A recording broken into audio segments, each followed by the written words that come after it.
Hello friends, welcome to our YouTube channel.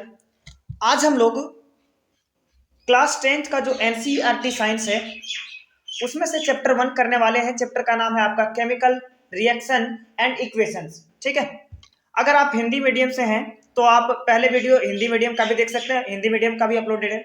अगर आप English medium से हैं तो आसानी से आप इस वीडियो को भी देख सकते हैं। ठीक है, चलिए आप देखते हैं कि केमिकल रिएक्शन में से पहला क्वेश्चन भी आपका दे रखा है कि केमिकल रिएक्शन कहते किसको है। ठीक है, पहला क्वेश्चन है कि केमिकल रिएक्शन, चलिए देखते हैं हम लोग कि केमिकल रिएक्शन किसे कहते हैं। ठीक है, चलिए देखते हैं। बहुत ही इजी लैंग्वेज में लिखा हुआ है और बहुत ही आसानी से आपको समझ में भी आएगा। चलिए देखते हैं कि लिखा है व्हेन टू और मोर सब्सटेंस, ठीक है, टू और more substance react with each other to form a new substance then it is called chemical reaction। होता क्या है कि जब दो, ठीक है, कम से कम दो सब्सटेंस होना चाहिए, दो नहीं होगा तो वो कभी एक दूसरे से रिएक्ट करेंगे ही नहीं। तो कम से कम कितने सब्सटेंस चाहिए आपको? दो चाहिए। ठीक है, तो अगर दो सब्सटेंस है या दो से अधिक हैं तो वो एक दूसरे से रिएक्ट करके क्या करते हैं? एक प्रोडक्ट का निर्माण करते हैं। किसका निर्माण करते हैं? एक प्रोडक्ट का निर्माण करते हैं। तो ये जो प्रोसेस है, इसी प्रोसेस को हम लोग क्या बोलते हैं? Chemical reaction. क्या बोलते हैं? Chemical reaction. देखिए बहुत इजी लैंग्वेज में लिखा हुआ भी था आपका। जैसे एग्जांपल्स में अगर आपको देखा जाए तो एग्जांपल्स में क्या है आपका? Rusting of iron. Rusting of iron, जो लोहे पर जंग लगता है, ये भी एक प्रकार का क्या है आपका? केमिकल रिएक्शन है। अगर देखा जाए और भी एग्जांपल्स तो मेकिंग कर्ड फ्रॉम मिल्क, ठीक है, दूध से दही बनना भी एक प्रकार का क्या है आपका? केमिकल रिएक्शन है। ठीक है, और आगे बहुत सारे एग्जांपल्स हैं इसके। ठीक है, तो इसमें लिखे नहीं है उतना एग्जांपल्स हम, तो याद रखिएगा आप इसको बहुत अच्छे से। चलिए आगे प्रश्न देखते हैं हम लोग कि रिएक्टेंट्स बोलते किसको है। ठीक है, रिएक्टेंट्स किसको कहेंगे? तो देखिए जब भी कभी केमिकल रिएक्शन होगा तो उसमें क्या होगा कि रिएक्टेंट्स का होना बहुत ही जरूरी है।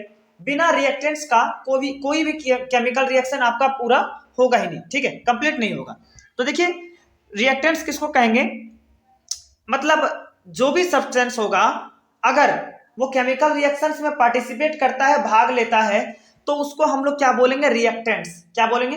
रिएक्टेंट्स। याद रखिएगा कि जो भी सब्सटेंस केमिकल रिएक्शन में पार्टिसिपेट करते हैं या भाग लेते हैं, ठीक है, उसी को हम लोग क्या बोलते हैं? रिएक्टेंट्स बोलते हैं। चलिए देखिए लिखा क्या है यहाँ पे, देख लेते हैं हम लोग कि all those substance which take part in ये chemical reaction are called reactants. ठीक है, बहुत इजी लैंग्वेज में लिखा हुआ है कि जो केमिकल रिएक्शंस में पार्टिसिपेट करते हैं, भाग लेते हैं, उसे ही हम लोग क्या बोलते हैं? रिएक्टेंट्स बोलते हैं। अब देखते हैं कि प्रोडक्ट्स किसको कहेंगे। प्रोडक्ट्स किसको कहेंगे? चलिए देखते हैं प्रोडक्ट्स क्या है। देखिए लिखा है कि all the substance which are formed after chemical reaction are called products. जब भी कभी केमिकल रिएक्शन होगा उसके बाद जो भी प्रोडक्ट आपका बनेगा वो प्रोडक्ट आपका क्या कहलाएगा? सॉरी, जो भी सब्सटेंस होगा केमिकल रिएक्शन के बाद जो भी आपका मतलब फॉर्म में आफ्टर बदलेगा वो आपका क्या कहलाएगा? वो आपका कहलाएगा प्रोडक्ट। वो आपका क्या कहलाएगा? प्रोडक्ट। तो आप ये ऐसे भी समझ सकते हैं कि पहले आपका सब्सटेंस होगा, पहले आपका क्या होगा? सब्सटेंस होगा, या फिर कह सकते हैं कि जो भी सब्सटेंस होगा वो आपका रिएक्टेंट्स कहलाएगा। वो आपका क्या कहलाएगा? रिएक्टेंट्स कहलाएगा। ठीक, और रिएक्टेंट से ही आपका क्या बनता है? प्रोडक्ट बनता है। क्या बनता है? प्रोडक्ट बनता है। और कब बनेगा? केमिकल रिएक्शन के बाद। केमिकल रिएक्शन के बाद। चलिए देखते हैं हम लोग अगला क्वेश्चन। अगला क्वेश्चन है आपका कि केमिकल इक्वेशन किसको बोलेंगे। ठीक है, केमिकल इक्वेशंस किसको कहेंगे? तो देखिए बहुत ही इजी लैंग्वेज में लिखा हुआ है कि representing a chemical reaction in the form of symbol और formulas is called chemical equation. जब हम लोग क्या करते हैं कि रिएक्टेंट्स में से या प्रोडक्ट में से किसी भी सब्सटेंस को उसके सिंबल से डिनोट कर दें। किससे? सिंबल से डिनोट कर दें, या फिर जो फॉर्मूला होगा उसका, वो फॉर्मूले से अगर रिप्रेजेंट कर देते हैं हम लोग, तो वो आपका क्या कहलाता है? केमिकल इक्वेशन कहलाता है। जैसे एग्जांपल्स अगर देखा जाए इसका, तो एग्जांपल्स देखिए यहाँ पे दिया हुआ है कि magnesium oxide is formed when A magnesium ribbon is burned in air. ठीक, अब देखिए यहाँ पे इक्वेशन तो है नहीं, सॉरी छूट गया है, तो कोई बात नहीं, हम यहाँ लिख देते हैं। होता क्या, देखिए यहाँ पे मैग्नीशियम को मैग्नीशियम नहीं लिख करके अगर हम Mg लिख दें, क्या लिख दें? Mg, उसका सिंबल है, और ऑक्साइड को O2 लिख दें, ऑक्साइड को क्या लिख दें, O2। और जब ये रिएक्शंस कंप्लीट होगा तो आपका क्या बन जाएगा, MgO। क्या बन जाएगा, MgO। अब इसमें से देखिए जो मैग्नीशियम था, मैग्नीशियम नहीं लिखे पूरा हम, उसका सिंबल लिख दिए। जो ऑक्साइड था उसका क्या लिख दिया हम लोग, O2 लिख दिए। और ये देखिए ये आपका प्रोसेस में से क्या बन गया, आपका एक इक्वेशन बन गया। और इसी इक्वेशंस को हम लोग क्या नाम दे देते हैं, केमिकल इक्वेशन। क्या नाम देते हैं, केमिकल इक्वेशन। बहुत ही आसानी से आपको समझ में आ जाएगा। और एक तरफ से आप आसानी से ये भी देख लेते हैं कि ये जो है, ये जो केमिकल रिएक्शन है, इसमें जो लेफ्ट साइड होता है यही आपका कहलाता है रिएक्टेंट्स। क्या कहलाता है, रिएक्टेंट्स। और जो राइट साइड में होता है, ठीक है, एरो के जो राइट साइड में होता है वही आपका क्या कहलाता है, आपका प्रोडक्ट। क्या कहलाता है, प्रोडक्ट।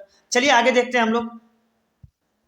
बैलेंस्ड केमिकल इक्वेशन किसको कहेंगे, ठीक है। बैलेंस्ड केमिकल इक्वेशंस होता क्या है, तो देखिए अगर रिएक्टेंट्स में एटम्स का संख्या या फिर कह सकते हैं एटम्स का नंबर अगर प्रोडक्ट में एटम्स के नंबर के इक्वल हो तो उसको हम लोग क्या बोलेंगे, बैलेंस्ड केमिकल इक्वेशन। अगर दोनों में इक्वल नहीं होगा तो हम उसको क्या बोल देंगे, अनबैलेंस्ड केमिकल इक्वेशन। चलिए देखते हैं हम लोग लिखा हुआ क्या है यहाँ पे कि the chemical equation in which the number of atoms of reactants, जितना भी एटम्स ऑफ नंबर होगा, ठीक, नंबर ऑफ एटम्स होगा रिएक्टेंट्स में, अगर same as that of product is called balanced chemical equation. अगर दोनों में इक्वल हो, रिएक्टेंट्स में भी नंबर ऑफ एटम्स और प्रोडक्ट में भी नंबर ऑफ एटम्स दोनों का इक्वल हो तो उसको हम लोग क्या बोलेंगे, बैलेंस्ड केमिकल इक्वेशन। ठीक है, चलिए यहाँ पे एक एग्जांपल दिया हुआ है, देख लेते हैं कि ये बैलेंस्ड केमिकल इक्वेशन है या नहीं है। देखिए यहाँ पे देखिए Zn का एटम्स कितना है, 1 है। यहाँ भी देखिए, सॉरी यहाँ एरो छूट गया है, यहाँ भी Zn कितना है आपका एटम, 1 है। यहाँ देखिए हाइड्रोजन कितना आपका, 2 है। यहाँ भी हाइड्रोजन कितना है, 2 है। अब देखिए यहाँ सल्फर कितना है आपका, 1, यहाँ भी सल्फर कितना, 1। यहाँ ऑक्सीजन 4, यहाँ भी कितना, 4। तो एक तरफ से कह सकते हैं कि जितने आपके एटम्स हैं रिएक्टेंट्स में उतने ही एटम्स आपके किस में हैं, प्रोडक्ट में। तो इसे हम लोग इस इक्वेशन को हम लोग क्या कह सकते हैं, बैलेंस्ड केमिकल इक्वेशन। ठीक है, चलिए देखते हैं हम लोग अगला क्वेश्चन क्या है। अनबैलेंस्ड केमिकल इक्वेशन किसको बोलेंगे। देखिए यहाँ पे सिंपल है, अगर बैलेंस्ड केमिकल इक्वेशन का बात किया जाए तो नंबर ऑफ एटम्स अगर रिएक्टेंट्स में और प्रोडक्ट्स में दोनों में इक्वल हो तो उसको बैलेंस बोलेंगे, अगर इक्वल नहीं हो तो उसको क्या बोल देंगे, अनबैलेंस बोल देंगे। चलिए देखिए इजी लैंग्वेज में लिखा हुआ भी है, देख लेते हैं। The chemical equation in which the number of atoms of the reactants is not equal to the number of atoms of the product is called unbalanced chemical equation। ठीक है, अब देखिए यहाँ पे एक एग्जांपल्स भी आपको दे रखा है, ठीक, इससे पहले भी ये एग्जांपल हम लोग देखे केमिकल इक्वेशन में। तो देखिए अभी हम बताएं ये आपका क्या कहलाएगा, रिएक्टेंट्स, ये आपका क्या कहलाएगा, रिएक्टेंट्स, ये आपका क्या कहलाएगा, प्रोडक्ट। तो देखिए यहाँ पे Mg, अगर Mg का आइटम्स का बात किया जाए तो कितना Mg है, 1। यहाँ भी कितना है, 1। इधर देखिए ऑक्सीजन का कितना है, 2, ऑक्सीजन का कितना है, 2 है। इधर देखिए ऑक्सीजन का 2 है, इधर ऑक्सीजन कितने हैं, 1 है।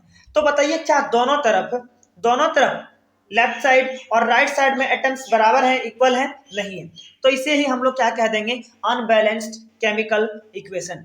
अब देखिए अगर अनबैलेंस्ड है, ठीक है, अगर कोई इक्वेशन अनबैलेंस्ड है तो नेसेसरी क्यों हो जाता है उसे बैलेंस करना, कुछ तो बात होगा इसमें, बैलेंस करना क्यों नेसेसरी हो जाता है। चलिए देखते हैं अगला प्रश्न यही है, आपका प्रश्न है कि Why is it necessary to balance chemical equations। ठीक, कि आखिर क्यों आवश्यकता हो जाता है समीकरण को संतुलित करने का। ठीक, तो देखिए यहाँ पे लिखा है according to conservation of mass, mass is neither created और होगा, यहाँ पे एन नहीं होगा, और डिस्ट्रॉयड। तो मास को ना ही तो हम लोग क्या कर सकते हैं, क्रिएट कर सकते हैं, और ना ही डिस्ट्रॉयड कर सकते हैं। तो केमिकल रिएक्शंस जब भी होगा आपका, तो जितने एटम्स आपके रिएक्टेंट्स में हैं उतने ही आपके किसमें होने चाहिए, प्रोडक्ट्स में। लेकिन होता क्या है कि कभी कभार ये इक्वल होता नहीं है, तो उसे हम लोग इक्वल करने के लिए क्या करते हैं, इसको बैलेंस कर देते हैं। इसीलिए नेसेसरी हो जाता है, क्योंकि वो जो कंजर्वेशन ऑफ मास है उसके लॉ को फॉलो नहीं करता है। ठीक है, तो देखिए पूरा यहाँ पे पढ़ लेते हैं एक बार हम लोग क्या लिखा है। According to conservation of mass, mass is neither created और destroyed in any chemical reaction, that is if the number of atoms of reactants and products are not equal in a chemical reaction, then it does not satisfy the law of conservation of mass. That is why it is necessary to balance chemical equation. इसीलिए हम लोग क्या करते हैं कि जो भी unbalance chemical equations होते हैं उसे हम लोग क्या कर देते हैं, बैलेंस कर देते हैं। थैंक यू, बस आज के लिए इतना ही। अगर वीडियो अच्छा लगा हो तो चैनल को लाइक कीजिए, सब्सक्राइब कीजिए और ज़्यादा से ज़्यादा शेयर कीजिए। ठीक, और जल्दी कल या परसों इसका सेकंड पार्ट हम अपलोड करेंगे। हो सकता है 2 या 3 या क्लास में हम इसको पूरा कंप्लीट कर देंगे। थैंक यू, बस आज के लिए ही इतना।